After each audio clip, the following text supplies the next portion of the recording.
এই মহান বিজয় দিবসটা আসলে একটা অন্যরকম অনুভূতি। দেখেন আমাদের লালমনিরহাট রেলওয়ে স্টেশন কত সুন্দর করে আলোকসজ্জিত করেছে, একবারে মনোমুগ্ধকর, যা দেখার মতো।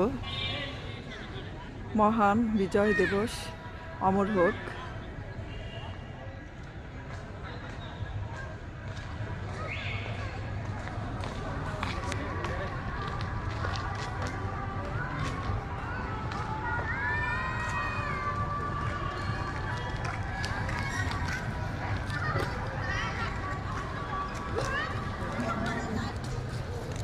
কত সুন্দর, মন ভরে যাচ্ছে।